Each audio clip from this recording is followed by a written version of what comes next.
I have not seen this many people agree to absolutely hate a trade more than the Red Sox trading Rafael Devers to the San Francisco Giants. I have not seen a collection of fans seemingly coming out in droves with their disagreement with this trade. In fact, the last time I saw this was when the Red Sox traded Mookie Betts to not Red Sox. When it was the Red Sox. When the Red Sox traded Mookie Betts to the Dodgers. So you'd think they learned their lesson. Now, I will shoot the Red Sox some bail. Rafael Devers, it wasn't the most harmonious relationship, but that is probably where I'll stop shooting them bail. A lot of that was because of the Red Sox. Rafael Devers was their best player. You signed someone, I don't remember exactly who they signed. I'm gonna look this up because I want to know who they signed.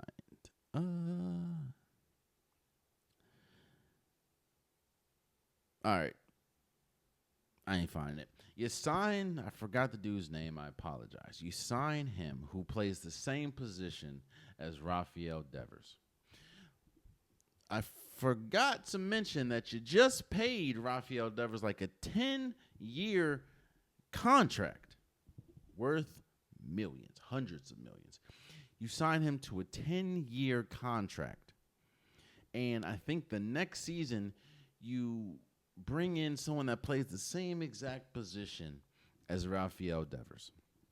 That gives pushback, obviously, because it's like, I know it's a team sport, but wouldn't you want me to play the position where I'm best at? So you trade Rafael Devers, or you don't trade. You bring someone in and say, yo, we're going to need you to play third base, and we're going to need you to play DH.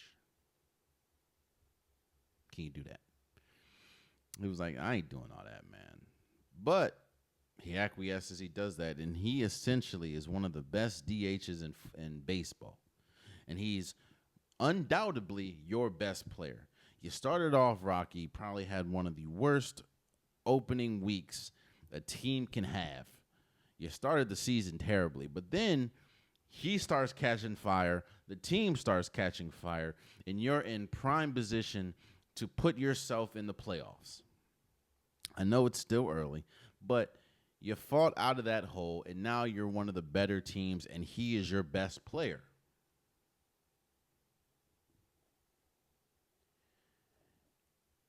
And then you trade him to the San Francisco Giants. Look, I understand that, again, the relationship wasn't the best. I got that. And I even understand that you could have essentially been working a trade for the longest. But essentially, read the room, bro. Your team is really good. On top of your team being really good, he's your best player. Again, outside of like the relationship or whatever, this looks eerily similar to 5 years ago when he did the same thing to Mookie Betts. And on top of that, it's very rare that you trade a star and you get equal compensation for that star. It's very rare. The one time, not one time, but one of the times that come to mind is Karl Anthony Towns.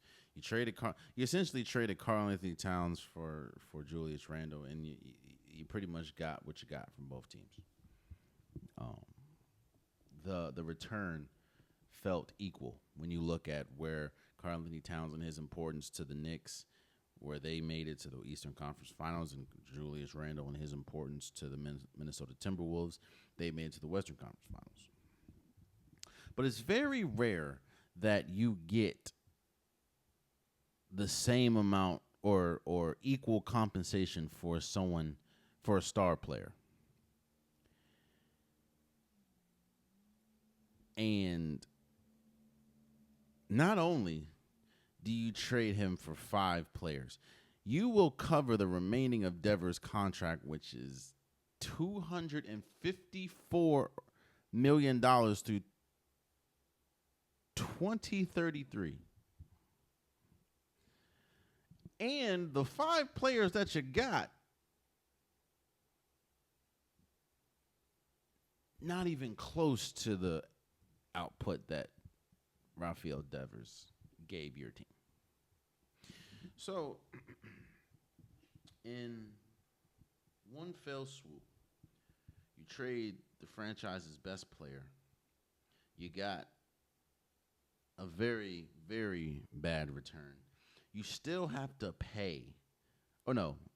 The San Francisco, you don't have to pay. But the San Francisco is going to cover the thing. But you just signed him to a 10-year contract.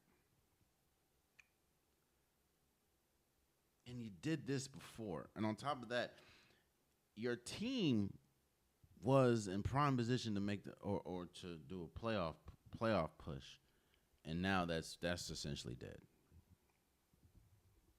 Again, I haven't seen again, I was wrong. The San Francisco Giants are going to pay the remainder of his contract, which is again $254 million through 10 years. But he's still great.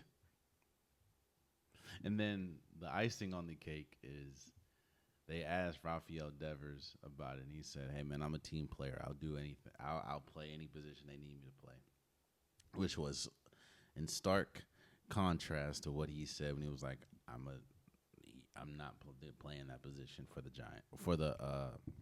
Red Sox."